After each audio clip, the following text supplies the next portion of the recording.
নমস্কার, আপনারা দেখছেন জেলার 1 নম্বর অনলাইন ও TV channel Birbhum RC TV. আপনাদের সঙ্গে আমি শুভাশিস। শুরু করছি আজকের সংবাদ।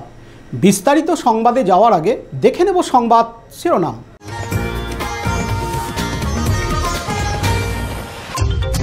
চিকিৎসকের চিকিৎসার ভুলে রোগীর মৃত্যু ঘিরে রাস্তা অবরোধ সিউড়িতে। জমি মালিকদের বিক্ষোভ সহ ডেপুটেশন জেলা শাসক দপ্তরে। বাজেয়াপ্ত করা নিষিদ্ধ শব্দবাজি নিষ্ক্রিয় করা হলো দুবরাজপুরে। বোলপুর পুলিশের সাফল্য, গ্রেপ্তার 2 দুষ্কৃতী। আনন্দবাজারের উচ্ছ্বাস পড়ুয়াদের মধ্যে শান্তিনিকেতনে। রক্তদাতা সমাজসেবীর স্মৃতিতে রক্তদান শিবির সিউড়ির কুকুডিহি গ্রামে।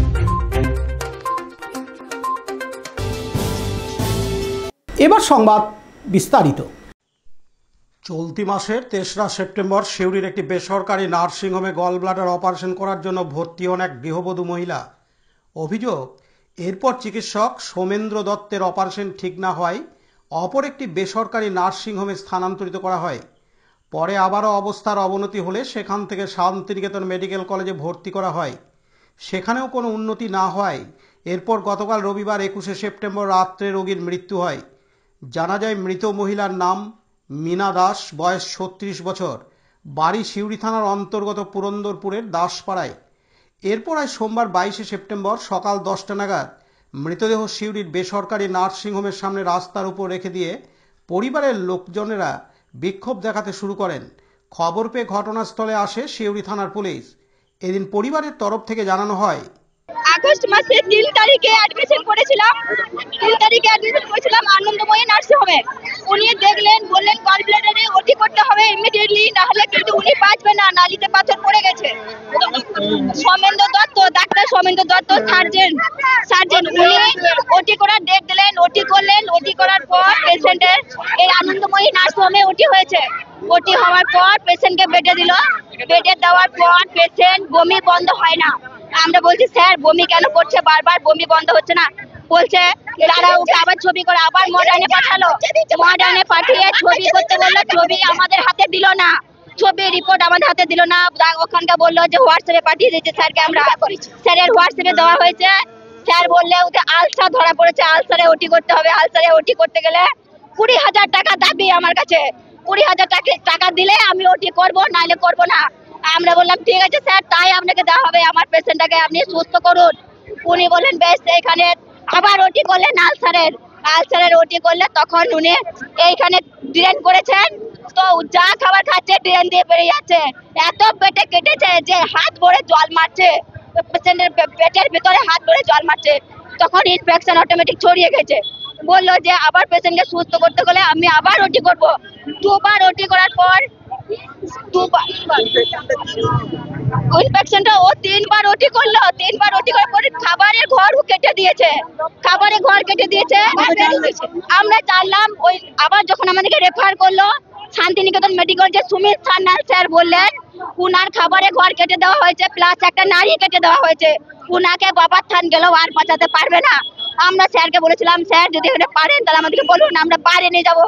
তখন ওই স্যার বললো যে তোমরা এই পেশেন্টকে কোথাও নিয়ে যেতে পারবে না, পেশেন্টের অবস্থা ওইখানে খারাপ করে দিয়েছে সোমেন্দ্র দত্ত সার্জন। উনাকে বলা হয়েছিল আপনি পারলে ওটি করুন, না হলে করবেন না।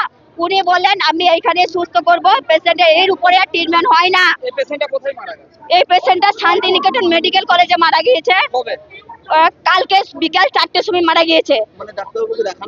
ডাক্তারবাবুকে দেখানোর পর মারা গেছে। কালকে ডাক্তার আমাদেরকে ডেকেছিল যে আসুন, পেশেন্টের যা ট্রিটমেন্টের খরচা আমি দেবো।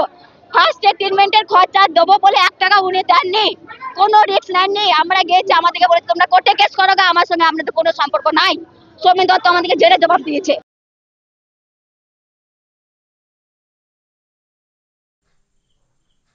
পার্থ দাসের report, Birbhum RC TV, Suri. Sainthia থানার অন্তর্গত স্বল্পা, কুনুরি ও বেশ কয়েকটি গ্রামের প্রায় 200 জন জমির মালিকদের বিক্ষোভ সহ ডেপুটেশন প্রদান করা হয় বীরভূম জেলা শাসক দপ্তরে। আজ সোমবার 22শে সেপ্টেম্বর তাদের দাবিসমূহ সূত্র মারফত জানা গেছে, কুনুরি, সলপা সহ মহিষাঢোরি একাধিক গ্রামে চাষিদের জমি অধিগ্রহণ করা হবে রেল দপ্তরের পক্ষ থেকে। প্রসঙ্গত, নতুন রেল লাইন তৈরি করার জন্য এই জমি নেওয়া হবে। বেশ কিছু দাগ নম্বর উল্লেখ করে সেই নির্দেশিকা দেওয়াও হয় একটি দৈনিক খবরের কাগজে। তারপরে বিক্ষোভ আকার ধারণ করে। আজ সোমবার 22শে সেপ্টেম্বর জেলাশাসক দপ্তরে তাদের সঙ্গে কোনো আলোচনা না করেই রেল দপ্তর কীভাবে এই নোটিফিকেশন জারি করতে পারে তার জন্য এই ডেপুটেশন। জমির 10 গুণ ন্যায্য দাম দিতে হবে, চাকরি দিতে হবে, তবেই এই জমি তারা ছাড়বে।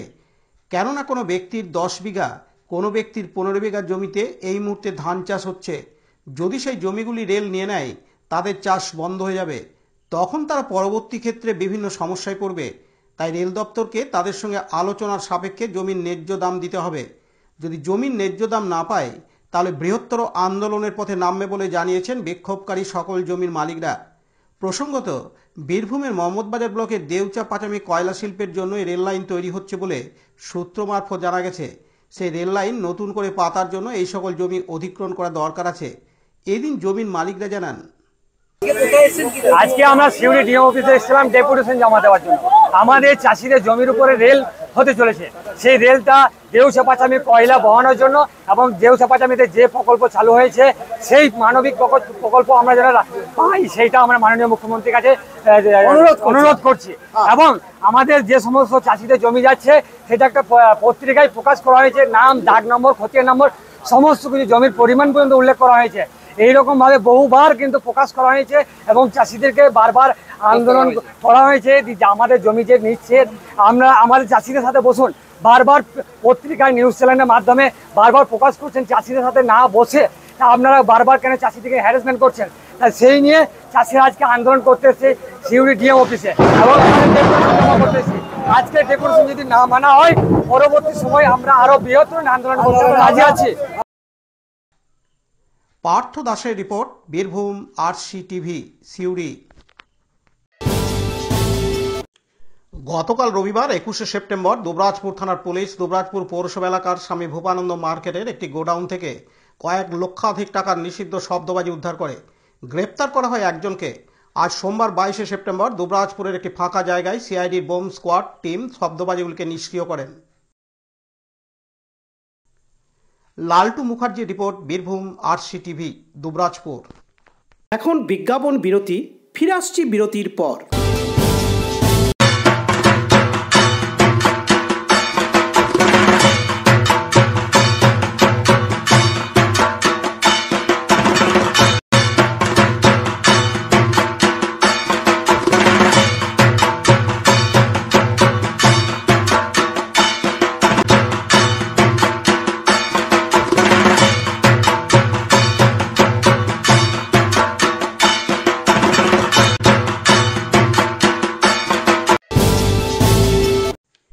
বীরভূম জেলার মোরারই 2 নম্বর ব্লকের পাইকরের নিখোঁজ গৃহবধূ ও শিশুদের ফিরিয়ে আনলো বোলপুর থানার পুলিশ।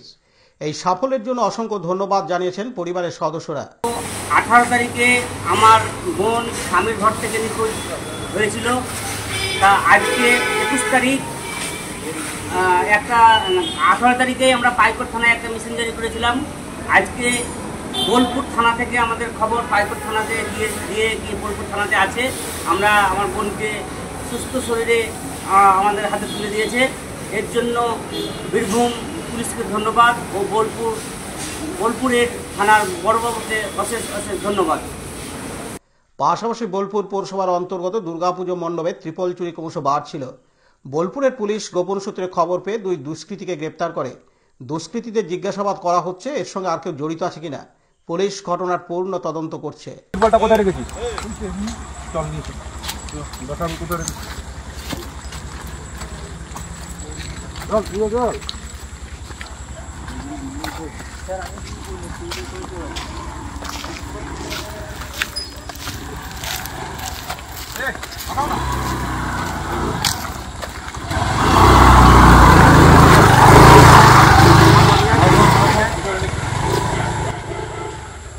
কাজী আমিদুল ইসলামের রিপোর্ট, বীরভূম RCTV, বোলপুর।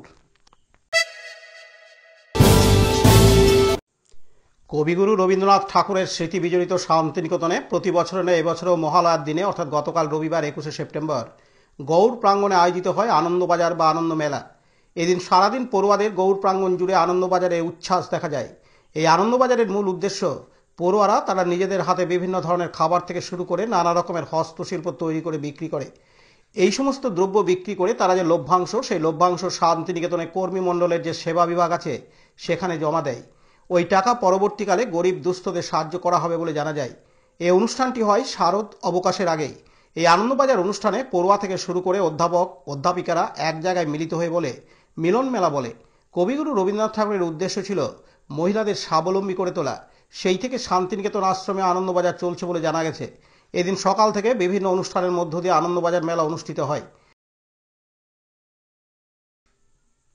কাজী আমিরুল ইসলামের রিপোর্ট, বীরভূম RCTV, শান্তিনিকেতন।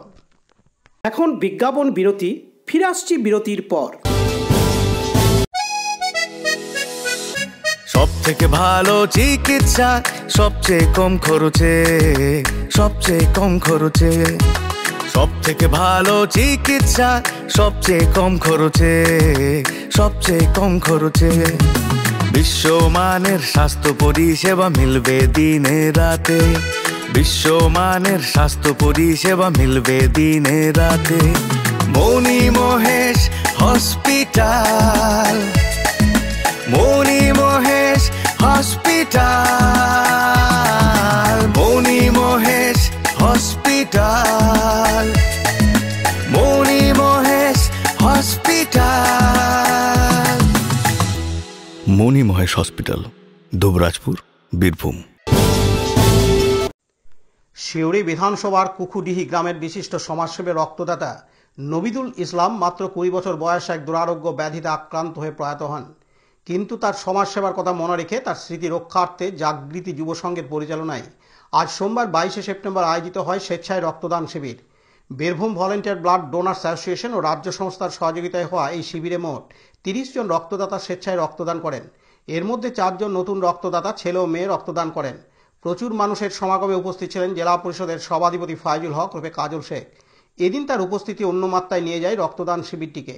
উপস্থিত ছিলেন রক্তদান আন্দোলনের কর্মী মোশারফ হোসেন। এদিন জেলা পরিষদের সভাধিপতি ফাইজুল হক রূপে কাজল শেখ জানান, নাবিদুল ইসলাম, যার বয়স মাত্র 20 বছর, 20 বছর বয়সে সে আমাদেরকে ছেড়ে চলে গেছে। সে একজন সমাজসেবক ছিল। তার স্মৃতিকে রোমন্থন করার জন্য আজকে কুকুরডি জাগৃতি যুব সংঘের পরিচালনায় একটা ব্লাড ডোনেশন ক্যাম্পের আয়োজন করা হয়েছে। সেই ক্যাম্পে আমি এসেছি এবং এখানে এসে দেখলাম যে নাবিদুল ইসলামের যারা সহকর্মী, যারা সহযোদ্ধা, যারা বন্ধু বান্ধব ছিল, তারা সকলে মিলে ব্লাড ডোনেট করছে। এখনো পর্যন্ত প্রায় 16 জন ব্লাড ডোনেট করেছে, যার মধ্যে 4 থেকে 5 জন মহিলা, অর্থাৎ মহিলারাও এগিয়ে এসেছে। আপনারা জানেন গ্রীষ্মকালীন রক্ত সংকট দেখা দেয়। সেই রক্ত সংকট মোচনের জন্য এই জাগৃতি ক্লাব অনেক সময় এগিয়ে এসেছে।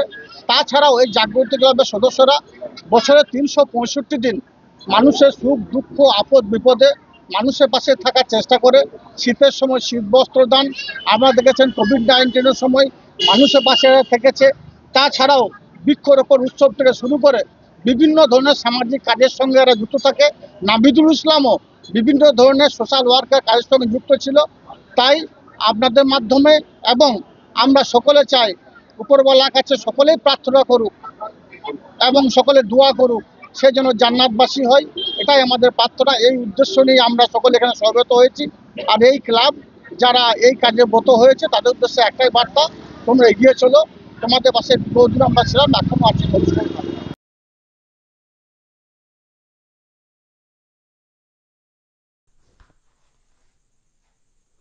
পতিত পাবন বৈরাগ্য ও পার্থ দাসের রিপোর্ট, বীরভূম RCTV, সিউড়ি।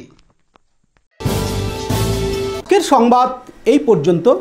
পরবর্তী সংবাদের জন্য চোখ রাখুন বীরভূম RCTVর পর্দায়। নমস্কার।